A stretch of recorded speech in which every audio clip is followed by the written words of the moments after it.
할렐루야, 아멘. 오늘 수요 말씀 예배에 함께 하시는 모든 성도님들을 주님의 이름으로 환영하고 축복합니다. 오늘 날씨가 너무 따뜻하고 햇살이 좋은 하루였습니다. 오늘 이 예배 가운데도요, 하나님의 말씀의 은혜가 우리의 심령을 따뜻하게 채워주실 줄 믿습니다. 우리 잠시 기도함으로 수요 말씀 예배를 시작하도록 하겠습니다. 하나님 아버지, 주님께서 주실 은혜를 사모합니다. 오늘 이 수요일 저녁에 선포되어지는 하나님의 말씀으로 인하여 우리 모두가 주의 말씀을 더욱 사모하게 하여 주시고 또 말씀대로 살기로 순종하는 주님의 자녀들 다 되게 하여 주시옵소서. 감사드리며 예수 그리스도의 이름으로 간절히 기도하옵나이다. 아멘. 찬송가 200장 달고 오묘한 그 말씀 함께 찬양하도록 하겠습니다.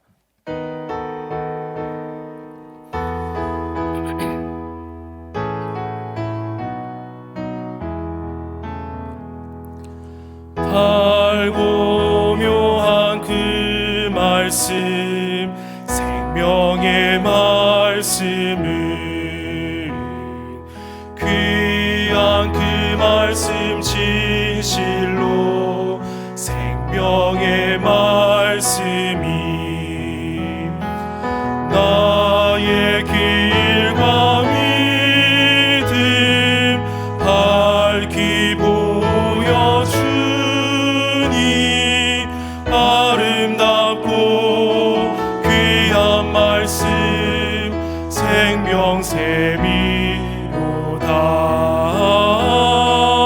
아름답고 귀한 말씀 생명샘이로다. 귀한 주님의 말씀은 내 노래 되도다. 모든 사람을 살리는 생명의 말씀을 아멘. 값도 없이 받아 생명 길을 가니 아름답고 귀한 말씀 생명샘이로다.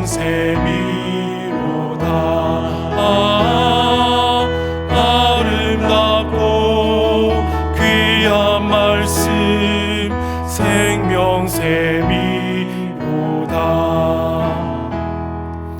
널리 울리어 퍼지는 생명의 말씀을 마음의 용서와 평안을 골고루 주나니 다만 예수 말씀 듣고 복을 받네. 아름답고 귀한 말씀 생명샘이로다. 아름답고 귀한 말씀 생명샘이로다.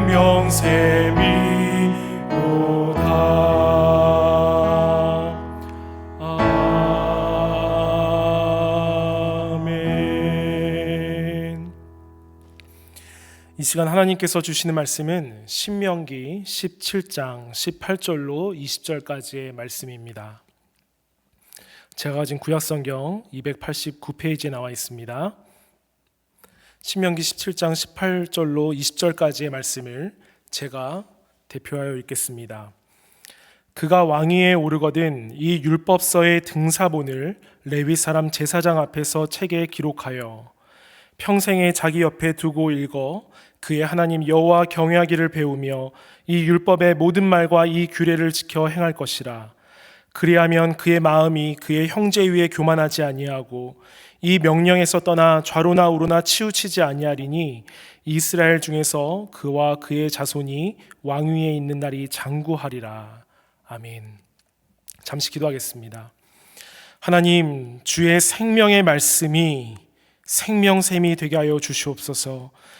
우리의 길과 믿음을 보여주는 그 귀한 말씀을 사모하는 이 시간 되길 간절히 소망하오니 주님 역사하여 주시옵소서. 감사드리며 예수 그리스도의 이름으로 기도하옵나이다. 아멘. 오늘은 평생에 자기 옆에 두고 읽어야 할 것이라는 제목으로 하나님의 말씀을 증거하고자 합니다. 신방을 하다 보면 거실 탁자 위에 펼쳐진 우리 성도님들의 성경책을 주의 깊게 볼 때가 종종 있습니다. 은혜 받은 구절에 밑줄이 쳐져 있고, 또 어떤 분의 성경책은요, 종이가 울퉁불퉁하여서 자세히 봤더니 눈물 자국으로 인한 것임을 알게 될 때에 그 감동은 이루 말할 수 없을 뿐 아니라 목사인 저도 더 말씀을 사모해야겠구나라고 도전을 받습니다. 그런데 흥미로운 것은요, 그렇게 성경을 묵상하시는 분들을 보면 먼저 물어보지도 않았는데 하나님 말씀에 대한 은혜를 나눠주시는데요, 이런 분들의 공통적인 고백이 있었습니다. 무엇이냐면 오늘 우리가 함께 불렀던 찬송가 가사처럼 하나님의 말씀이 너무 달고 오묘하다라는 것입니다. 시편 19편 말씀처럼 목사님, 어떻게 이렇게 말씀이 송이꿀보다 더 달지요? 말씀이 살아 움직이는 것 같아요. 말씀 읽는 것이 너무 즐겁습니다 하시는 성도님들을 만날 때마다 목회자로서 참 행복을 느끼게 됩니다. 예전에 어느 세미나에 참석해서 들었던 이야기인데요, 세상에는 3가지 지식이 있다라고 말씀하시면서 첫 번째는 세상을 아는 지식, 두 번째는 나를 아는 지식, 세 번째는 하나님을 아는 지식이라고 하셨습니다. 먼저 세상을 아는 지식은 학생들은 학교에서, 또 사회인들은 직장에서 세상을 이해하고 세상의 현상과 이치를 배울 수 있다고 합니다. 그러나 좀 더 나아가다 보면 대부분 그 다음 단계인 나를 아는 지식을 추구하기 시작한다라고 합니다. 어떤 사물이 아니라, 객체가 아니라 주체, 사람을 아는 것에 대한 지식을 자연스럽게 추구하는 것이지요. 그런데요, 그 중에서도 소수의 사람들이 바로 하나님을 아는 지식을 추구한다라고 말씀하셨습니다. 그런데 그 강사분이 마지막에 이렇게 이야기하셨어요.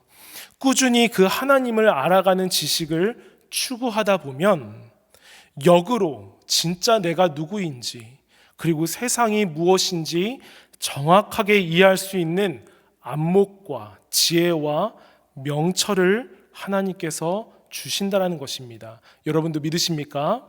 아멘.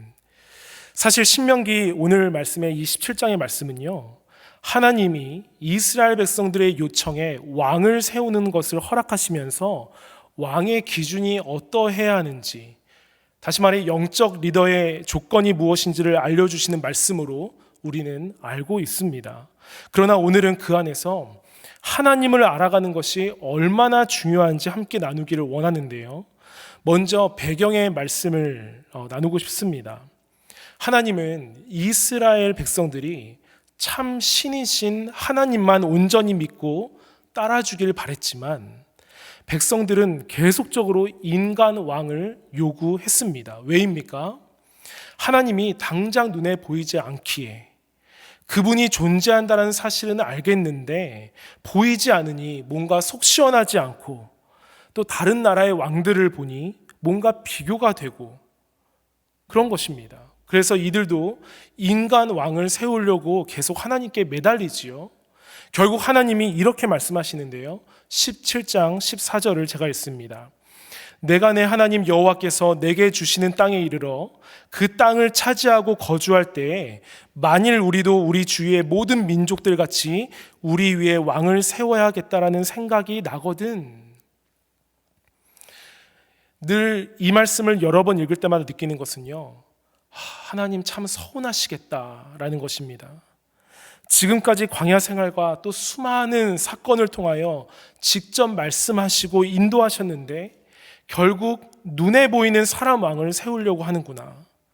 그런데요, 이것을 허용하신 하나님도 참 대단하다고 느꼈습니다. 그런데요, 왕이 되기 위한 여러 가지 조건이 있었죠. 15절부터 나오는데요, 정리해드리면 이렇습니다. 반드시 하나님께서 택하신 자를 세울 것, 또 15절에 보시면 타국인을 세우면 안 될 것, 16절에는요 병마를 많이 두지 말 것, 17절 보실까요? 아내를 많이 두지 말 것, 또 자기를 위하여 은금을 많이 쌓지 말 것. 이런 조건들을 제시하신 후에 오늘 본문 말씀이 등장하는 것입니다. 왕으로 추대되기까지 이런 여러 가지 복잡한 기준이 있었지만 왕위에 오르고 가장 먼저 해야 할 것이 하나 있었는데요, 바로 18절에 보시면 율법서의 등사본을 레위 사람 제사장 앞에서 책에 기록하여 라고 나옵니다. 여러분, 이 율법서는요 신명기서를 가리키는 말인데요, 이 책을 그대로 기록하라는 것입니다. 이유가 무엇일까요? 여러분, 성경 쓰기를 해보신 분들이 계실 텐데요, 기록할 때 주시는 놀라운 은혜가 있다라는 것이죠. 제가 아는 한 교회에서 연로하신 장로님이 하나님의 부르심을 받기 전까지 성경 66권을 10번 넘게 써서 예배 시간에 하나님께 그 필사본을 드리는 시간을 가졌다라는 이야기를 들었습니다. 놀라운 일이죠. 그런데요, 10번이든 한 번이든 66권 전체를 필사하신 분들의 간증을 들어보면요, 읽는 것도 너무 좋지만 쓰면서 마음에 새겨지고 머리에 새겨지는 특별한 은혜가 있었다라고 이야기하십니다. 그리고 공통적으로 하나님의 말씀을 더욱더 사랑하게 되었다라는 이야기를 듣습니다. 여러분, 오늘 말씀해 보시면요, 한 나라의 왕이 이 일을 가장 먼저 했어야 했습니다. 나라를 돌보기 전에 먼저 하나님의 말씀을 기록하는 것이 첫 번째 일이었다라는 것이죠. 전승에 의하면요, 성경을 기록했던 서기관들이 성경을 필사할 때 여호와의 이름만 나오면 붓을 다시 씻고, 그런 다음 자신의 몸을 정결하게 씻고 가다듬고 나서 다시 여호와의 이름을 썼다고 합니다. 많이 들어보셨을 것입니다. 그런데요, 또 어떤 경우에는 여호와라는 이름조차도 너무 영광스럽고 거룩한 이름이기에 쓰지 못하고요, 점 4개만 찍고 지나가기도 했다라고 합니다. 그만큼 죄인인 인간이 존엄하신 하나님의 이름을 함부로 부를 수 없는 경외함, 두려움이 있었던 것입니다. 이 일을 여호와의 이름에 대한 경외심을 가지고 왕이 제사장 앞에서 씁니다. 그리고 나서 매우 중요한 일을 한 가지 더 하는데요, 바로 오늘 말씀의 제목이기도 합니다. 19절을 제가 읽습니다. 평생에 자기 옆에 두고 읽어 그의 하나님 여호와 경외하기를 배우며 이 율법의 모든 말과 이 규례를 지켜 행할 것이라. 평생에 자기 옆에 두고 읽는 것입니다. 사랑하는 여러분, 우리가 하나님의 말씀, 성경을 봐야 하는 이유를 어디서 더 찾겠습니까? 한 나라의 왕도 나라를 다스리기 위해서 이스라엘 왕들은요, 성경을 끼고 살았어야 했습니다. 여러분, 이 말 안에 숨겨진 의미가 무엇입니까? 왕이 세워졌지만 결국 하나님의 백성들은요, 말씀이신 하나님이 이끌어 가신다라는 사실입니다. 또한 성경을 읽는다라는 것은요, 그것을 통해 하나님이 보이고 하나님과 대화할 수 있다라는 것이죠. 사람에게 질문하면 그 사람의 생각과 대답을 듣게 되지만 하나님께 질문하면요, 하나님의 생각과 대답을 들을 수 있다라는 것을 알려주신 것입니다. 하나님은 왕이 이렇게 하나님의 말씀에 순종하며 이스라엘 백성들을 이끌어가기를 원하셨습니다. 또 한번 생각해 보면요, 최고 지도자가 누구에게 물어보겠습니까? 하나님밖에 더 있겠습니까? 그래서 이스라엘의 왕들은요, 성경에서 해답을 찾았습니다. 세상의 왕들은 역사책을 끼고 살았지만 이스라엘 왕들, 하나님을 아는 왕들은요, 말씀을 끼고 살아야 함을 알려주신 것이죠. 그렇다면 목사님, 이 말씀은 왕들에게 주셨던 하나님의 기준 아닙니까? 라고 물으시는 성도님들이 계실 것입니다. 그런데요, 여러분, 저와 여러분들은 누구입니까? 베드로전서 2장 9절을 제가 읽습니다. 그러나 너희는 택하신 족속이요 왕같은 제사장들이요 거룩한 나라요 그의 소유가 된 백성이니 이는 너희를 어두운 데서 불러내어 그의 기이한 빛에 들어가게 하신 이의 아름다운 덕을 선포하게 하려 하심이라. 아멘. 사랑하는 여러분, 우리의 신분이 변화되었습니다. 다시 말해 하나님은요, 우리를 예수 그리스도께서 핏값으로 구원해 주신 그 이후에 우리의 신분을 영원히 죽을 수밖에 없었던 죄인에서 왕같은 제사장으로 바꿔주셨다는 것입니다. 할렐루야. 여러분 믿으십니까? 아멘. 그렇다면 우리도 왕같은 제사장으로 불러주셨는데 우리도 평생 옆에 두고 읽어야 할 것이 바로 하나님의 말씀이 되어야 할 줄 믿습니다. 하나님은 이어서 평생 자기 옆에 두고 읽어야 할 이 성경 말씀을 통해 얻게 되는 유익에 대해서 말씀하시는데요, 우리도 이 유익함이 무엇인지 오늘 말씀을 통해 알게 되고 또 사모하게 되길 간절히 바랍니다. 먼저 오늘 말씀 19절을 다시 보시면요, 평생에 자기 옆에 두고 읽어 그의 하나님 여호와 경외하기를 배우며. 첫 번째 유익은요, 여호와를 어떻게 경외하게 되는지를 배운다라는 것입니다. 하나님을 경외한다는 것은 삶의 모든 영역에서 하나님의 절대 주권을 인정하는 가운데 하나님을 믿고 의지하며 순종하는 삶의 자세를 말합니다. 여러분, 우리가 기도할 때 하나님을 경외하는 자가 되게 하여 주시옵소서라고 기도하죠. 그러나 여러분, 경외는요, 말로 되는 것이 아닙니다.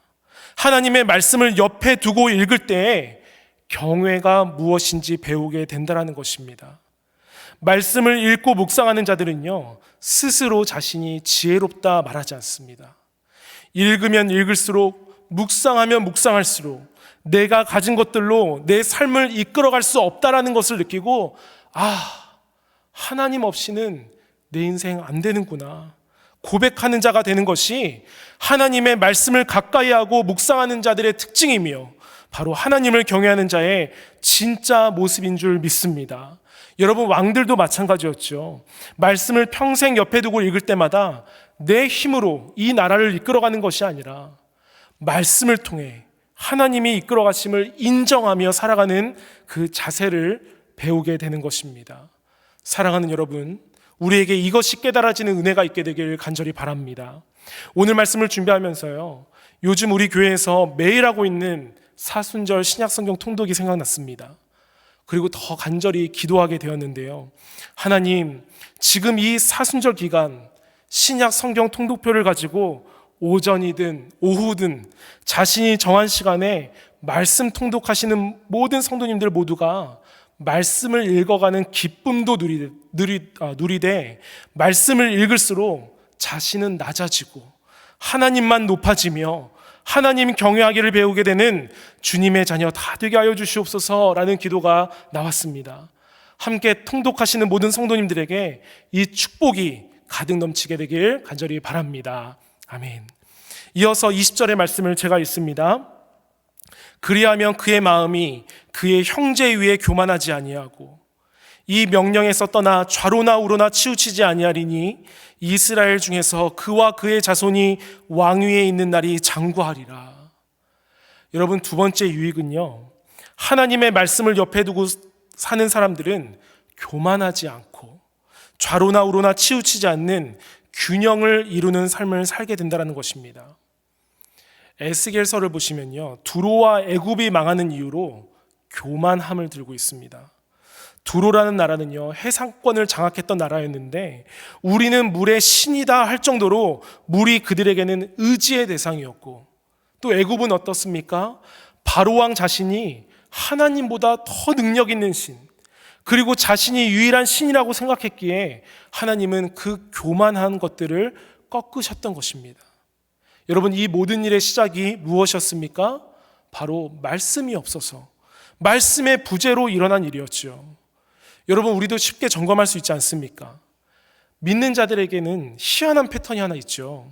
믿는 자들의 상당수가 자신의 삶이 광야에 있다고 여겨질 때에 말씀을 펴서 보게 됩니다. 그리고 그 광야에서 교만이 꺾이고 겸손해지며 하나님의 은혜를 체험합니다. 그런데 그러다가 시간이 지나서 일이 좀 잘 풀리고, 그러다 보면 바로 교만의 모습들이 나오지 않습니까? 내가 이 광야 이겨냈다라는 착각 속에 자신을 더 높이고 의지하는 모습, 다시 말해 말씀이 그 사람에게 언제 있었는가 하는 그 말씀 부재의 모습이 나오게 됩니다. 전형적인 이스라엘 백성들의 패턴이자 요즘 우리들에게도 있는 모습이 아닌가 한번 돌아보아야 할 것입니다. 그래서 역설적으로 광야가 우리들에게는 더 안전한 곳이 될 수 있고 축복의 장소가 될 수 있는 이유가 바로 그곳에서 말씀을 붙들기 때문이죠. 이 패턴을 생각하면서요, 제가 스스로에게 수십 차례 질문했던 것은 이 광야 속에 있지 않더라도 하나님의 말씀을 가까이 할 수는 없는 것일까 하는 질문이었습니다. 그런데 오늘 말씀에는 평생 광야에 있을 때나 없을 때라도 자기 옆에 두어 하나님의 말씀을 읽는 자는 교만하지 않는다라고 하나님께서 말씀으로 약속해 주십니다. 성경에서 교만에 대한 여러 말씀들이 나오고 있죠. 그런데 공통적으로 교만은요, 하나님이 싫어하십니다. 야고보서 4장 6절에 보시면 하나님이 교만한 자를 이렇게 대하신다라고 하는데요, 하나님이 교만한 자를 물리치시고 겸손한 자에게 은혜를 주신다 하였느니라. 여러분, 여기서 물리친다라는 단어는요, 어이 저리 가, 이런 물리침이 아닙니다. 헬라어로 보시면, 원어로 보시면 반대쪽에 선다라는 뜻이 있습니다. 저는 이 말씀을 묵상하는데요, 정신이 번쩍 들었습니다. 하나님이 반대편에 서신다라는 것은요, 나와 동행하지 않으신다라는 것이죠. 믿는 자들에게 하나님의 동행은 정말 중요한데 교만한 자와는 함께하지 않고 반대편에 서 있겠다라는 것입니다. 여러분, 이러한 삶이 소망이 있겠습니까? 한번 요즘 나의 모습은 어떠한지 한번 돌아보면 좋겠습니다. 말씀과 깊은 사귐 속에서 하나님이 나와 함께 서서 동행하고 계십니까? 아니면 하나님이 나의 반대편에 서 계십니까? 기도하기는 교만한 자로 여김받지 않고 겸손한 자로 여김받아서 겸손한 자에게 베푸시는 그 동행의 은혜를 다 누리시게 되길 간절히 바랍니다. 또한 말씀을 옆에 두고 있는 자들의 유익은요, 좌로나 우로나 치우치지 않는 균형을 이루는 삶이라고 말씀하셨습니다. 수많은 결정과 나라를 세워가는 데 있어서 지금도 전 세계 모든 나라의 위정자들이 이 균형을 잘 잡지 못해서 어려움을 당하고 있는 것 아니겠습니까? 그런데요, 좌로나 우로나 치우친다라는 이 말 안에 눈여겨볼 단어가 하나 있는데 바로 치우친다라는 것입니다. 이 치우친다라는 단어는요, 방향을 틀어 다른 것을 쫓아간다라는 의미를 지니고 있습니다. 여러분, 그렇다면 이 말이 주는 메시지가 무엇입니까? 믿는 자들에게 말씀의 부재는 방향 상실의 결과를 가져온다는 것이죠. 말씀을 읽지 않고 가까이 하지 않고 살다 보면 결국 신앙의 길을 잃어버리게 됩니다. 그러다 보면 하나님의 말씀이 아닌 다른 것을 쫓아가는 분별력이 없는 상태가 되는 것이죠. 미국의 16대 대통령인 에브라함 링컨도 하나님의 말씀에 대해서 이렇게 이야기했습니다. 이 책이 없었으면 우리는 옳고 그름을 분별할 수 없었을 것이다. 사랑하는 여러분, 간절히 기도하는 것은 오늘 나눈 이 말씀의 유익들, 하나님을 경외하기를 배우고 교만하지 아니하고 좌로나 우로나 치우치지 않는 올바른 분별력을 갖게 되길 사모하시는 2021년 한 해가 되길 간절히 바랍니다. 아멘. 마지막으로 오늘 본문 말씀인 19절의 말씀을 한 목소리로 읽도록 하겠습니다. 시작. 평생에 자기 옆에 두고 읽어 그의 하나님 여호와 경외하기를 배우며 이 율법의 모든 말과 이 규례를 지켜 행할 것이라. 아멘. 사랑하는 여러분, 우리가 언제까지 하나님의 말씀을 옆에 두고 읽어야 합니까? 평생입니다. 이것은 죽을 때까지라는 것이죠. 왕년에 몇 독했다, 내가 성경을 몇 독했다, 이런 자랑은 가장 어리석은 것입니다. 말씀이신 하나님을 만나는 그 순간까지 우리가 말씀을 옆에 두고 읽어야 할 것입니다.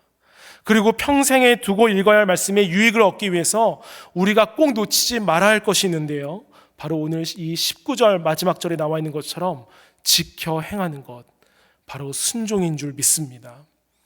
사랑하는 여러분, 말씀을 정리합니다. 왕으로 세움받기 위한 기준들이 참 많았습니다. 반드시 하나님께서 택하신 자를 세울 것, 타국인을 세우면 안 될 것, 병마를 많이 두지 말 것, 아내를 많이 두지 말 것, 또 자기를 위하여 은금을 많이 쌓지 말 것. 그러나 세움받는 조건보다 더 중요한 것은요, 하나님의 말씀 없이는 하나님의 백성을 결코 하나님의 길로 다스릴 수 없다라는 것입니다. 간절히 기도하기는 하나님께서 저와 여러분들을 왕 같은 제사장으로 부르셨음을 기억하시면서 평생에 내 옆에 두고 읽어야 할 것은 바로 하나님의 말씀임을 기억하며, 우리 모두가 말씀을 사모하고 붙잡을 때 하나님께서 오히려 우리를 붙드시고 가장 확실하고 안전한 길로 인도하실 것을 믿고 승리하시는 우리 모든 참된 교회 권속들 다 되시길 주님의 이름으로 축복합니다. 기도하겠습니다.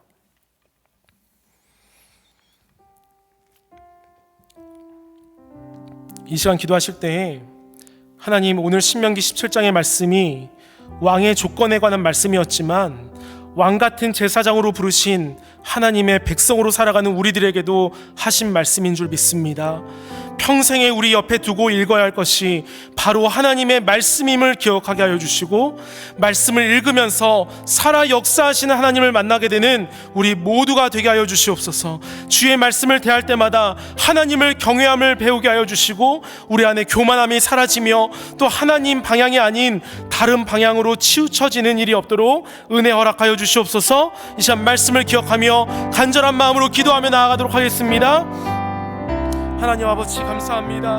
오늘 신명기 17장의 말씀이 왕의 조건이 어떠해야 하는지 알려주시는 말씀이었지만 왕같은 제사장, 주님의 소유된 백성으로 불러주셨기에 우리도 그 말씀을 겸손히 받습니다. 성령 하나님, 우리의 손에 들린 성경 말씀을 주일에만 펴고 읽는 것이 아니라, 광야에만 있을 때만 펴서 읽는 것이 아니라, 평생에 우리 옆에 두고 읽을 수 있는 귀한 생명의 책의 말씀이 되게 하여 주시고, 그 말씀을 읽을 때마다 우리 안에 생명샘이 솟아나며 그 영원히 목마르지 않는 말씀을 받아 먹을 수 있도록 은혜 베풀어 주시옵소서. 주님, 주의 말씀을 대할 때마다 여호와를 경외하기를 배우기를 원합니다. 그래서 주님의 절대적인 주권을 늘 인정하는 우리의 삶이 되게 하여 주시고, 갈 길을 몰라 헤맬 때 좌로나 우로나 치우치지 않는 그 분별력을 가지고 살아갈 수 있도록 주여 은혜 베풀어 주시옵소서.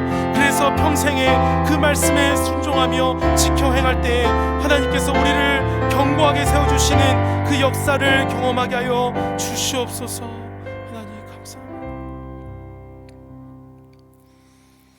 사랑의 주 하나님, 오늘 수요 말씀 예배 가운데 신명기 17장의 말씀을 통하여 은혜를 허락하여 주시니 감사를 드립니다. 우리 손에 주어진 이 성경 말씀이 우리가 필요로 할 때만 펴서 보고 광야에 있을 때만 매달리기 위해서 보는 수단이 되지 않게 하여 주시고, 우리를 왕같은 제사장으로 불러주신 그 하나님의 은혜에 감사하며 평생에 우리 옆에 두고 읽고 묵상하며 또 그를 통해 여호와를 경외하기를 배우며 또 교만에서 벗어나 겸손한 모습을 갖게 하여 주시고, 또 모든 결정 하나하나에 좌로나 우로나 치우치지 않고 방향을 하나님께로 정하게 되는 성령님의 인도하심을 받게 되는 우리 모두가 되게 하여 주시옵소서. 세상이 혼란하고 어지럽습니다. 이럴 때 불기둥과 구름기둥으로 이스라엘 백성들을 인도하신 하나님께서 우리들에게 이 귀한 생명의 책을 허락하여 주셨사오니 더 말씀과 친밀해지며 말씀 앞에 홀로 설 수 있는 시간들을 꼭 갖게 되어서 우리의 길이요 진리요 생명 되신 주님을 온전히 따라갈 수 있는 우리 모든 참된 교회 권속들, 예배자들 다 되게 하여 주시옵소서. 감사드리며 예수 그리스도의 이름으로 간절히 기도하옵나이다. 아멘. 이제는 우리 주 예수 그리스도의 크신 은혜와 변함없으신 하나님 아버지의 사랑하심과 성령 하나님의 감화 감동 교통하심의 역사가 평생 우리 옆에 두고 읽어야 할 것이 바로 살아계신 하나님의 말씀임을 기억하고 그 말씀대로 순종하기로 결단하는 주의 자녀들 머리머리 위에 이제로부터 영원토록 항상 함께 있을지어다. 아멘.